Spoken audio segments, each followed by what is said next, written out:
केमिति आपण रोग कष्ट दुखरु दूरे रे रहिबे कौन कले आम सहित आज जोड़ी होगी रुहतु ये विशेष अध्याय मौसा आपन को प्रणाम आम चैनल को स्वागत टे नाटा आपन कहीदेले भल हम ମୋ ନାଁ ଦେବେନ୍ଦ୍ରନାଥ ପରିଡ଼ା। ମୁଁ ବାବା ବୈକୁଣ୍ଠନାଥ ବ୍ରହ୍ମଚାରୀଙ୍କର ଶିଷ୍ୟ। ଆଉ ବାବାଙ୍କର ସ୍ୱାସ୍ଥ୍ୟ 92 ବର୍ଷ ପର୍ଯ୍ୟନ୍ତ ମଧ୍ୟ ସୁସ୍ଥ ଥିଲା। ଆମେ ଏଇ ଯୋଉ ସୁସ୍ଥତା ଆପଣ କହୁଛନ୍ତି ଆମର ଅସୁସ୍ଥ ହବାର କାରଣ ହେଲା ତିନୋଟି। ଗୋଟିଏ ହେଲା ବାତ, ଗୋଟିଏ ହେଲା ପିତ୍ତ, ଗୋଟିଏ ହେଲା କଫ। ବାତ ପିତ୍ତ କଫ ଯଦି ଇନବାଲାନ୍ସ ହେଇଗଲା ଶରୀରରେ ତାହେଲେ ରୋଗ ମାଡ଼ି ବସିବ। ତେଣୁ ଏଥିରୁ ନିବୃତ୍ତ ହେବା ପାଇଁ ହିନ୍ଦୁ ଧର୍ମରେ ପ୍ରତ୍ୟେକ ଲୋକର ବାହାଘର ବେଳେ ବେଦୀ ଉପରେ ସମସ୍ତଙ୍କୁ ଜଣେଇ ଦିଆଯାଇଥିଲା ବାତ ପିତ୍ତ କଫରୁ ମୁକ୍ତ ହେବାର ଉପାୟ। ଏବଂ ଯୋଉ ପ୍ରଥମେ ଯୋଉ 7ଟି କର୍ମରେ ହିନ୍ଦୁ ଧର୍ମରେ ବାହାଘର ହୁଏ, ପ୍ରଥମ ବରଣୀ ଗଲା, ଦ୍ୱିତୀୟ ବରଣୀ ଗଲା, ତୃତୀୟ ବରଣୀ ଯେତେବେଳେ ବରକନ୍ୟା ବସନ୍ତି ସେତେବେଳେ ବରକୁ ଉପଦେଶ ଦିଆଯାଏ। किए किए उपदेश दियंती ନନା नोना तो किछि कहंती बेदीरे କିଛି କୁହନ୍ତି ନାହିଁ, କିନ୍ତୁ ଶ୍ଲୋକଟି କହନ୍ତି। ଶ୍ଲୋକର ଅର୍ଥ ହଉଛି ସେଇଆ ଯେ ବରକୁ କୁହାଯାଏ ତୁମେ ଯାହା ଥିଲ ଏଣିକି ତମେ ଜଣଙ୍କ ଦାୟିତ୍ୱ ନେଲ। ଯାହାକୁ ବାହା ହବ ତା ଦାୟିତ୍ୱଟି ତମ ଉପରେ ପଡିଲା। ତୁମେ ରୋଗଣା ହେଲେ ତା ଦାୟିତ୍ୱ ତୁମେ ନେଇପାରିବ ନାହିଁ। ତେଣୁ ନିରୋଗ ଯଦି ନ ରହିବ ତାହେଲେ ତମେ ତାଙ୍କ ଦାୟିତ୍ୱ ନେଇପାରିବନି। ତେଣୁ ବାତ ପିତ୍ତ ଆଉ କଫ ରୋଗ ଆପଣଙ୍କୁ ହବ ନାହିଁ। ବାତନାଶକ ଦହି, ପିତ୍ତନାଶକ ମହୁ ଏବଂ କଫନାଶକ ଘିଅ ଆକୁ ତୁମେ ପାନ କରିବ। କେମିତି ପାନ କରିବ ଏ କଥା ଅନ୍ୟ ଶାସ୍ତ୍ର ମାନଙ୍କରେ ଲେଖା ହେଇଛି। ଏବଂ ପ୍ରଥମ ଶ୍ଲୋକରେ ଏ କଥା କୁହାଯିବ ବରକୁ।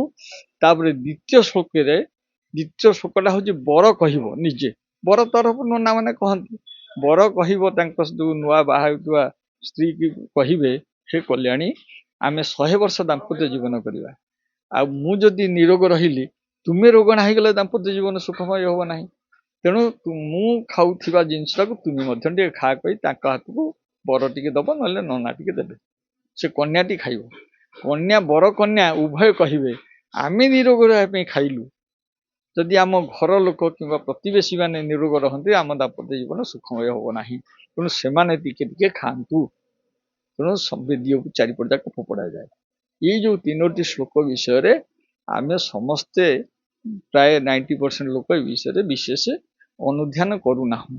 ବାତ କେମିତି ହୁଏ, ପିତ୍ତ କେମିତି ହୁଏ ବଢେ ଏବଂ କଫ କାହିଁକି ହୁଏ, ଆପଣ ମାନେ ଏ କଥାଟା ଚରକ ଆଉ ତାକୁ ଟିକେ କ୍ଲିୟର କରିଛନ୍ତି। କଣ ନା ବାତ ସେଇ ଲୋକକୁ ନିଶ୍ଚୟ ହବ ଯୋଉ ଲୋକ ସକାଳେ ସୂର୍ଯ୍ୟୋଦୟର 2.5 ଘଣ୍ଟା ପରେ ଖାଆନ୍ତି। ତାଙ୍କୁ ବାତ ହବାଟା ନିଶ୍ଚିତ। ସୂର୍ଯ୍ୟୋଦୟର 2.5 ଘଣ୍ଟା ପରେ ସେ ଖାଇବେ। କେତେ ଖାଇବେ ଏ କଥା ମଧ୍ୟ ସେ ଲେଖିଛନ୍ତି। ସେତେବେଳେ ତ ଗ୍ରାମ ନଥିଲା। ଯଦି ଜଣେ ଲୋକର ଉଚ୍ଚତା 5 ଫୁଟ 6 ଇଞ୍ଚ ହୁଏ, ସେ ଅତି କମରେ 600 ଗ୍ରାମ ବା ଅଧସେରେ ଆମର ହିସାବରେ ସେତେବେଳେ ଯୋଉ ହିସାବ ଥିଲା, ତାହେଲେ ସେ 600 ଅଧସେରେ ସେ ଖାଇବ। ମାନେ ଆମର ବର୍ତ୍ତମାନ ହିସାବରେ ହାଇଟ୍ ଗୁଣାନ 10 ଗ୍ରାମ ଯାହା ହବ। ତେଣୁ ଯଦି 5 ଫୁଟ 6 ଇଞ୍ଚ ହେଲା ତାହେଲେ 66 ଇଞ୍ଚ ଗୁଣାନ 10 ଗ୍ରାମ ତାହେଲେ ହେଲା 660 ଗ୍ରାମ ସେ ଖାଦ୍ୟ ଖାଇବ, ପେଟେ ଖାଇବ। ଏବଂ ଖରାବେଳେ ତାଠୁ 200 ଗ୍ରାମ କମ ଖାଇବ।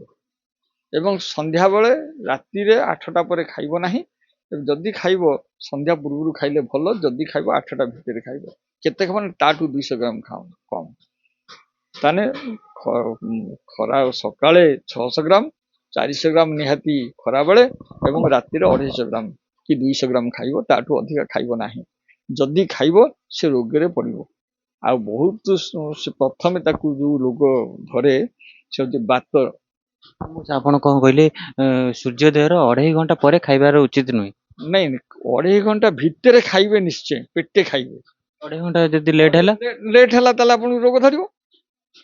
ତେଣୁ ରୋଗ ନ ଧରିବା ପାଇଁ 2.5 ଘଣ୍ଟା ଭିତରେ ମୁଁ ପେଟେ ଖାଇବି, ଯେତେ କାମ ଥାଉ। ତାର ଜ୍ୱଳନ୍ତ ଉଦାହରଣ ହଉଛି ମୂଲିଆଣି ଯୋଉମାନେ ବିଲରେ ବର୍ତ୍ତମାନ କାମ କରୁଛନ୍ତି କି ଘର କାମ କରୁଛନ୍ତି, ସେମାନେ ତାଙ୍କୁ ରୋଗ କମ ହଉଛି। କାହିଁକି ନା ସେମାନେ ପେଟେ ଖାଇକିରି କାମକୁ ଯାଉଛନ୍ତି। ଆମେ ସକାଳୁ ଯୋଉମାନେ ଗୃହୀ ଲୋକ ସାଧାରଣତଃ ଯୋଉମାନେ ସହରରେ ରହୁଛନ୍ତି ସେମାନେ ସକାଳୁ କଣ ଦିଟା ଚାହା ଆଉ ଦିଟା ବିସ୍କୁଟ ଦିଟା ଚାହା କିମ୍ବା ଗୋଟେ ବରା ଗୋଟେ କଣ ଚା ଟିକେ ଖାଇଦେଲେ ତେଣୁ ତାଙ୍କ ପେଟ ପୁରିଲା ନାହିଁ। ମଉସା କହିବା କଥା କି ସକାଳ 7ଟା 8ଟା ଭିତରେ ନିଶ୍ଚୟ ଖାଇବାର ଉଚିତ। ପେଟେ ମୁଁ ସେଇଟା ପୁରା ମତେ 75 ବର୍ଷ ହେଲାଣି ମୁଁ ସେଇଟା ପୁରା ମେଣ୍ଟେନ କରି ରଖିଛି। ତେଣୁ 73 ବର୍ଷ ପର୍ଯ୍ୟନ୍ତ ମତେ କୌଣସି ରୋଗ ହେଇନଥିଲା। ମୁଁ ସକାଳ 8ଟା ଭିତରେ ପେଟେ ଖାଏ। ମୁଁ ସେ ଅଭ୍ୟାସଟି ମୋର ପିଲାଦିନୁ ରଖିଛି। ତେଣୁ ପେଟେ ସକାଳୁ ଖାଇଲେ ବାତ ପ୍ରଥମେ ବାଲାନ୍ସରେ ରହିବ। ବାତଟା ବାଲାନ୍ସରେ ପିତ୍ତଟା ମନକୁ ହବ ବାଲାନ୍ସ ରହିବ। ପିତ୍ତଟା ବାଲାନ୍ସ ରହିଲେ ବାତ ପିତ୍ତ ବାଲାନ୍ସରେ କଫଟା ବି ବାଲାନ୍ସ କରିବ। ତେଣୁ ବାତ ବଢିଲେ ସେ ପିତ୍ତକୁ ଟଚ୍ କରେ। ବାତଟା ଏଟା ହୃଦୟରେ ଥାଏ ପିତ୍ତ ଏବଂ ସେ କହନ୍ତି ଯୋଉ ଥିବେ ଚିଡଚିଡି ଯୋଉ ଲୋକ ରାଗିଯାଏ ପିତ୍ତ ମୁଣ୍ଡକୁ ଉଠିଗଲାଣି। ପିତ୍ତଟା କେମିତି ମୁଣ୍ଡକୁ ଉଠିଲା ନା ସେ ଠେଲିକି ତାକୁ ଉପରୁହା କରିଦେଲା। ତେଣୁ ସେ ହେଲେ କଣ ନା ଖାଦ୍ୟ ଭଲ ହଜମ ହବନି, ଆମ୍ବିଳା ହାକୁଡି ଦବ। ଇଏ ବର୍ତ୍ତମାନ ହେଇଗଲାଣି ସ୍ୱତ ହେଇଗଲାଣି। ଏବଂ କଫ ସେ ଯୋଉ ଲୋକ ବାତ ଅଧିକା ତାକୁ ଜାଣିବା ପାଇଁ ମଧ୍ୟ ଆଗରୁ ଜାଣିଥିବେ ଯେ ଯୋଉମାନେ କବିରାଜ ସେମାନେ ନାଡି ଦେଖୁଥିଲେ ଏବଂ ନାଡି ଦେଖିଲେ ଯେକୌଣସି ଲୋକକୁ ଜାଣିକିରି କହିହବ ଯେ ଆକୁ ବାତ ଅଧିକା ନା ପିତ୍ତ ଅଧିକା ନା କଫ ଅଧିକା। ସହଜ ଏକଦମ ଶିଖିବା ପାଇଁ ଖୁବ 5 ମିନିଟରେ ଗୋଟେ ଲୋକ ତାକୁ ଶିଖିପାରିବ। ଏବଂ ବାତ କଫ ବାତ ପିତ୍ତ କଫ ଆକୁ ଜାଣିବା ପାଇଁ ନାଡି ଦେଖୁଥିଲେ ଏବଂ ତାପରେ ଦେଖୁଥିଲେ କଣ ନା ଚଳଣି କହିଦବ ସେ ବାତ ରୋଗୀ ନା ପିତ୍ତ ରୋଗୀ ନା କଫ ରୋଗୀ। କେମିତି ନା ଯଦି ବାତ ତାକୁ ଆଟାକ କରିଛି ବାତ ତାର ଇନବାଲାନ୍ସ ହେଇଛି ପ୍ରଥମେ ଚୁଟି ଗୁଡା ତାର ଉପୁଡି ଯାଇଥାଏ। ଆପଣ ଦେଖିବେ ଖୁବ କମ ବୟସର ଲୋକ ଚନ୍ଦା ହେଇଯାଉଛନ୍ତି ତା କାରଣ ତାଙ୍କ ବାତଟା ଇନବାଲାନ୍ସ ହେଇଯାଇଛି। ଯଦି ପିତ୍ତ ଇନବାଲାନ୍ସ ହେଲା କଣ ହବ ନା ତାଙ୍କ ଚୁଟି ଗୁଡା ଆଗେ ପାଚିଯିବ। କମ ବୟସର ପିଲାଙ୍କର ଚୁଟି ପାଚି ଯାଉଛି। ଏବଂ କଫ ଯଦି ଅଧିକା ହବ ତାଙ୍କ ମୁହଁଟା ବଡ ହେଇଯିବ ଏବଂ ହୃଷ୍ଟପୁଷ୍ଟ ଚେହେରା ହବ। ଏବଂ ବାତ ପିତ୍ତ ଦେଖିଲେ ଲୋକ କହିଦେବ ଏବଂ ୟାକୁ ଦେଖିକିରି ସେମାନେ ଔଷଧ ଦଉଥିଲେ କବିରାଜ ମାନେ। ଜିଭ ଦେଖୁଥିଲେ। ଜିଭ କାହିଁ ଦେଖୁଥିଲେ ନା ଜିଭରେ ଜାଣିପାରୁଥିଲେ ଯେ ଖାଦ୍ୟ ତାର ହଜମ ହେଇଛି କି ନାହିଁ। ଯଦି ଖାଦ୍ୟ ତାର ହଜମ ହେଇଥିବ ଜିଭରେ ଛତିଆଟା କମ ବସିଥିବ। ଯଦି ଛତିଆଟା ଅଧିକା ବସିଛି ତାହେଲେ ଖାଦ୍ୟ ତାର ଭଲ ହଜମ ହେଇନି। ଖାଦ୍ୟ କାହିଁ ତାର ହଜମ ହେଇନି ଏଇଟା ଭଗବଦ୍ଗୀତାରେ ବୁଝା ହେଇଛି। କେମିତି ବୁଝା ହେଇଛି ନା ଯେ ଗୋଟିଏ ବାୟୁ ଆମ ଶରୀରରେ 49ଟା ପବନ ଥିଲେ ମଧ୍ୟ 5ଟି ପବନ ବେଶୀ କାମ କରେ। କଣ କଣ ନା ପ୍ରାଣ ଅପାନ ସମାନ ଉଦାନ ଜ୍ଞାନ। ପ୍ରାଣବାୟୁ ଯଦି ସବଳ ହେଲା ତାହେଲେ ବଡିରେ ଅକ୍ସିଜେନ ଲେବୁଲ ଠିକ ହବ। ଅକ୍ସିଜେନ ଲେବୁଲ ଠିକ ହେଲେ ହିମୋଗ୍ଲୋବିନ ଟା ଠିକ ହବ। ହିମୋଗ୍ଲୋବିନ ଟା ଠିକ ହେଲେ ଥାଇରଏଡ ହବନି। ଇଏ ସହଜିଆ କଥା କିନ୍ତୁ କେମିତି ବଢିବ ପ୍ରଥମେ ଅକ୍ସିଜେନ ଲେବୁଲ ବଢିବ। ଅକ୍ସିଜେନ ଲେବୁଲ କେମିତି ବଢିବ ନା ଭଗବାନ ଅର୍ଜୁନକୁ ବୁଝେଇଛନ୍ତି। ଯାହା ବୁଝେଇଛନ୍ତି ସେ ଗୋଟେ ଯଦି ଲୋକ ଅନୁଧ୍ୟାନ କରିବେ ସହଜରେ ଜାଣିପାରିବେ। ଭଗବାନ କହିଲେ 4ର୍ଥ ଅଧ୍ୟାୟରେ ଅପାନେ ଜିହତି ପ୍ରାଣଂ ପ୍ରାଣ ଅପାନ ତଥା ପରେ ପ୍ରାଣ ଅପାନ ଗତିରୁଦ୍ଧ୍ୱା ପ୍ରାଣାୟାମ ପରାୟଣା। ଯେ ପ୍ରାଣାୟାମର ପ୍ରଥମ ପାହାଚ ଅପାନେ ଜିହତି ପ୍ରାଣଂ। ପ୍ରାଣ କଣ ଅପାନ କଣ ଆମେ ଭଲ କିନି ବୁଝିନୁ। ପ୍ରାଣ ମାନେ ପବନ ସମସ୍ତେ ଜାଣିଛୁ। ଅପାନଟା କଣ କରେ ଆମେ ଭଲ କିନି ବୁଝିନୁ। ବହୁତ କମ ଲୋକ ବୁଝିଛନ୍ତି। ଅପାନ ବାୟୁ ପ୍ରକୃତ କଣ କରେ ନା ଭଗବାନ ଭଗବଦ୍ଗୀତାର 5ଦଶ ଅଧ୍ୟାୟରେ ବୁଝେଇଛନ୍ତି। କଣ ବୁଝିଲେ ନା ଅହଂ ବୈଶ୍ୱାନର ଭୂତ୍ୱା ପ୍ରାଣୀନାଂ ଦେହମାଶ୍ରିତ ପ୍ରାଣ ଅପାନ ସମାଯୁକ୍ତମ ପଚ୍ୟାମନମ ଚତୁର୍ବିଧମ। ମୁଁ ପ୍ରାଣବାୟୁ ସାଙ୍ଗରେ ଅପାନ ବାୟୁକୁ ଯୁକ୍ତ କରିକିରି ବୈଶ୍ୱାନର ରୂପରେ ଅଗ୍ନି ରୂପରେ ପେଟରେ ଅଛି। ତେଣୁ ଦେଖିବେ ସାଧାରଣ ଭାବେ ପେଟଟା ଟିକେ ଗରମ ଥାଏ। ଅନ୍ୟ ପେଟଟା ବେଶୀ ଗରମ ହେଲେ ଖରାପ, କମ ଗରମ ହେଲେ ବି ଖରାପ। ବାଲାନ୍ସ କରିବା ପାଇଁ ଆପଣ ତାମାନେ ଦେଖିବେ କୁକୁର ମାନେ ଅଧିକା ଖାଇଦେଲେ ସେ ପାଣିରେ ପେଟଟାକୁ ବୁଡେଇକି ବସନ୍ତି। ମାର୍କ କଲେ ଜାଣିପାରିବେ। ତେଣୁ ସେ ପଶୁ ପାଖରେ ସେ ଗୁଣଟି ଅଛି, ମଣିଷ ପାଖରେ ସେ ଗୁଣଟି କମ ଅଛି। ଆମେ ଯୋଉମାନେ ସହରରେ ରହୁଛନ୍ତି ତାଙ୍କର ବହୁତ ଲୋକଙ୍କ ପେଟ ରୋଗ ଅଛି। କାହିଁକି ନା ସେମାନେ ପେଟରେ ପାଣି ଦିଅନ୍ତି ନାହିଁ, ମୁଣ୍ଡରେ ପାଣି ଢାଳନ୍ତି। କିନ୍ତୁ ମଫସଲରେ ଥିବା ଲୋକମାନେ କୂଅ ପୋଖରୀରେ ଆଉ ନଈରେ ଗାଧେଇଲେ ପେଟଟା ମନକୁ ମନ ବୁଡିକି ରହେ, ବୁଡିବାକୁ ପଡେ ନାହିଁ। ତେଣୁ 5 ମିନିଟ୍ ବୁଡ଼ିକି ରହିଲେ ସେ ତାକୁ ବାଲାନ୍ସ କରିବ ଆଉ ଅପାନ ବାୟୁଟାକୁ ସେ ଦୃଢ଼ କରିବ। ଅପାନ ବାୟୁଟାକୁ ଦୃଢ଼ ନ ହେବାରୁ କ'ଣ ହୁଏ ନା ଖାଦ୍ୟଟେ ହଜମ ହୁଏ ନାହିଁ। ଅପାନ ବାୟୁକୁ ଦୃଢ଼ କେମିତି କରିବ ନା ପ୍ରାଣବାୟୁଟା ଯଦି ସମ୍ପୂର୍ଣ୍ଣ ଦୃଢ଼ ହେଇଗଲା ସେ ଅପାନ ବାୟୁକୁ ଦୃଢ଼ କରିବ। ଅପାନ ବାୟୁ ଦୃଢ଼ ନହେଲେ ସେ ଲୋକର ଖାଦ୍ୟ ହଜମ ହବନି। ଖାଦ୍ୟ ହଜମ ଅପାନ ବାୟୁ କରେ କ'ଣ କାମ ନା ଖାଦ୍ୟକୁ ହଜମ କରେ।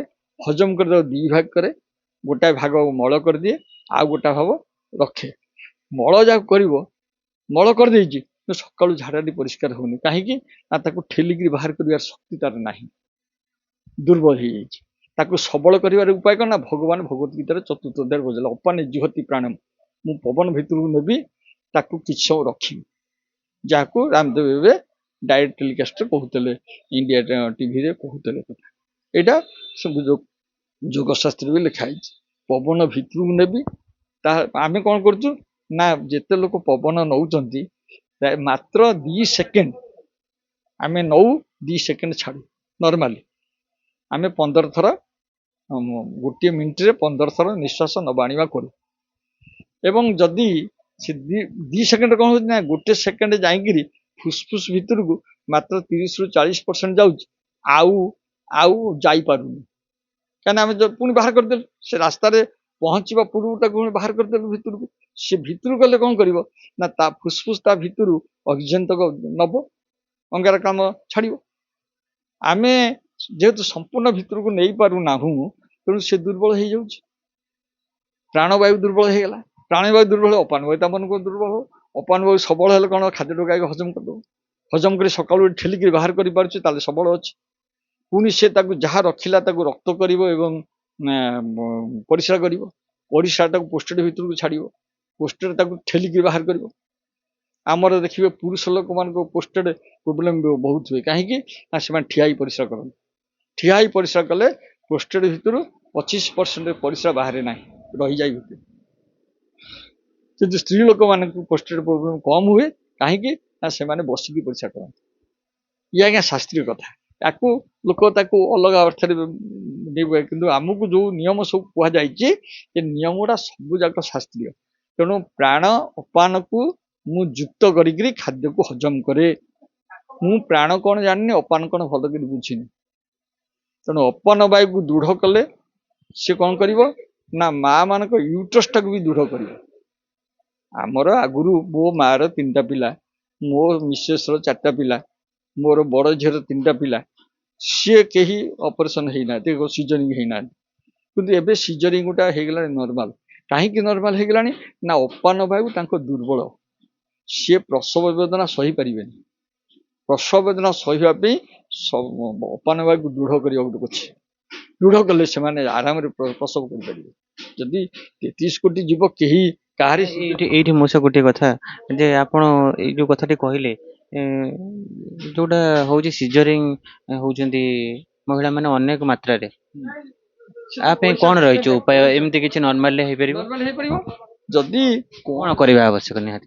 ଅପାନ ବାୟୁଟାକୁ ଦୁର୍ବଳ କରି ସବଳ କରିଦେବେ। ଅପାନ ବାୟୁ ସବଳ କରିବା ଉପାୟ ଭଗବାନ ବତେଇଛନ୍ତି ଭଗବତ ଗୀତାରେ। ଆପଣ କହିଲେ ଯୋଉ ଦୃଢ଼ କରିବେ, ଦୃଢ଼ କରିବାର ହେଲେ କ'ଣ ହବ ନା ଆପଣ ପ୍ରସବ ବେଦନା ସହିପାରିବେ।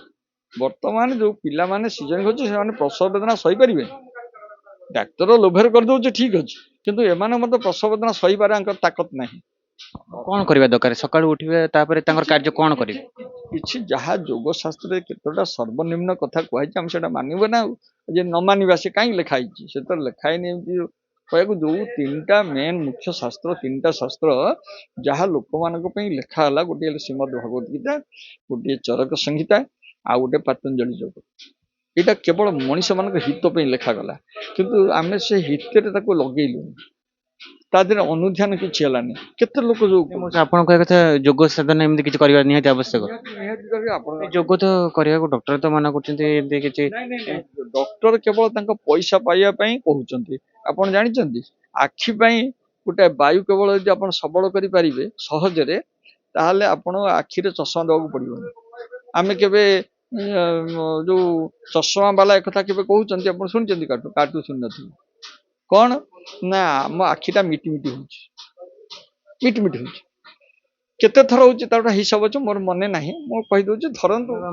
ମଉସା ଯିଏ ଯୋଗ ସାଧନା ନ କରିପାରିବେ ସେମିତି ଘରର ଏମିତି କିଛି କାର୍ଯ୍ୟ କଲେ ଏମିତି କିଛି ନର୍ମାଲ ଆଗରୁ ଯୋଗଟା ମନକୁ ମନ ହେଇଯାଉଥିଲା, ଲୋକ ଚୁଲିରେ ରୋଷେଇ କରୁଥିଲେ, ଅତି କମରେ 100 ଥର 50 ଥର ବସ୍ ଉଠ ହଉଥିଲେ, ଆପଣ ବାଟୁଥିଲେ, ଇଏ ଗୋଟେ ଏକ୍ସରସାଇଜ ହଉଥିଲା, ଏକ୍ସରସାଇଜ ହଉନଥିଲା, ସବୁ ହଉଥିଲା। ଆମେ ବର୍ତ୍ତମାନ ବାଟିବାଟା ବନ୍ଦ କରିଦେଲୁ, ଗ୍ରାଇଣ୍ଡିଙ୍ଗ କରିଦେଲୁ, ତେଣୁ ହାତ ବର୍ତ୍ତମାନ ଯୋଗ ବାଲା କହୁଛନ୍ତି 10 ଥର 10 ଥର ଏମିତି ଏମିତି କର, 1 2 ଏମିତି ଆମେ କଲୁ 10 ଥର 10 ଥର, ସେ କିଛି ହେଲାନି।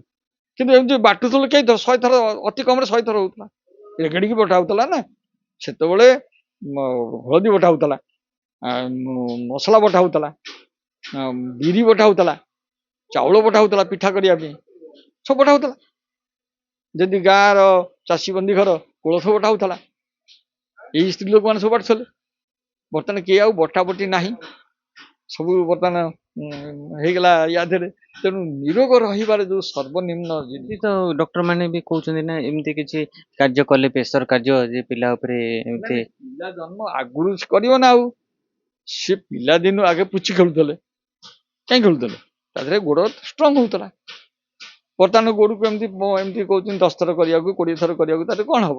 ଯେତିକି ହବ ତା ଅପେକ୍ଷା ପୁଚି ଖେଳିଲେ ବେଶୀ ହବ। ପରୀକ୍ଷା କରି ଦେଖନ୍ତୁ, ବଟରଫ୍ଲାଏ କରୁଛନ୍ତି ତା ଅପେକ୍ଷା ପୁଚି ଖେଳିଲେ ବେଶୀ ହବ, ଗୋଡ ବେଶୀ ଏକ୍ସରସାଇଜ ହବ। ଆମେ ତା ଉପରେ କେହି ଗୁରୁତ୍ୱ ଦେଲୁନି। ଆମକୁ ପୂର୍ବସୂରୀ ମାନେ ଏଇ କଥା ଗୁଡାକ ସେ ଆମକୁ ଶିଖେଇଥିଲେ, କିନ୍ତୁ ଏହା କଲେ ଏହା ହବ କହିନଥିଲେ।